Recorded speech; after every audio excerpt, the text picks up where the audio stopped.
ক্ষমতার পালাবদলের মধ্যে দিয়ে যাচ্ছে বাংলাদেশ। শিক্ষার্থীদের বৈষম্য বিরোধী আন্দোলনের মুখে পদত্যাগ করে দেশ ছেড়ে গেছেন সদ্য সাবেক প্রধানমন্ত্রী শেখ হাসিনা। এরই ধারাবাহিকতায় বাংলাদেশ ক্রিকেট বোর্ডের নেতৃত্বে পরিবর্তন চান ক্রিকেটার রুবেল হোসেন। ক্রিকেট বোর্ডের কর্তা ও সাবেক কোচ হাতুড়ি সিংয়ের নামও উল্লেখ করেছেন তিনি। গত কয়েক বছরে দেশের ক্রিকেটকে ধ্বংস করার নেপথ্যে থাকা ব্যক্তিরা দেখলাম বলছে দেশে সুশাসন চায়।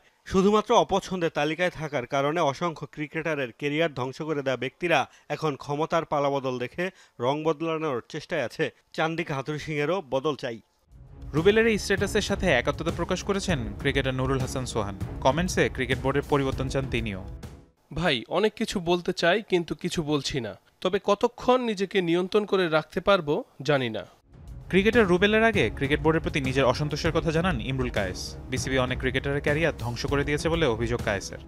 সম্প্রতি একটা সাক্ষাৎকারে দেখলাম বোর্ড কর্মকর্তারা মুখোশ পাল্টে এমন মিথ্যা আশ্বাস দিয়ে যাচ্ছেন। এদের কারণে ক্রিকেটের যে কি পরিমাণ ক্ষতি হয়েছে সবাই জানেন।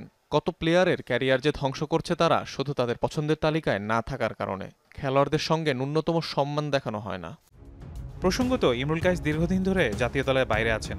যদিও তিনি নিয়মিত খেলছেন বিভিন্ন ঘরোয়া টুর্নামেন্টে, জাতীয় দল থেকে তার বাদ পড়া নিয়ে বিতর্ক রয়েছে প্রচুর।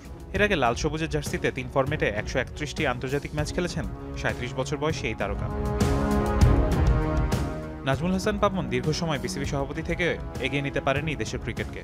তরুণদের হাতে দায়িত্ব হস্তান্তর করলে বাংলাদেশ ক্রিকেটে পরিবর্তন আসবে বলে বিশ্বাস ক্রিকেটারদের। তারুণের নেতৃত্বে এগিয়ে যাবে বাংলাদেশ, সাফল্য আসবে ক্রিকেটে, এমনটাই কাম্য সবার। ফারহান ইহসান, যমুনা স্পোর্টস।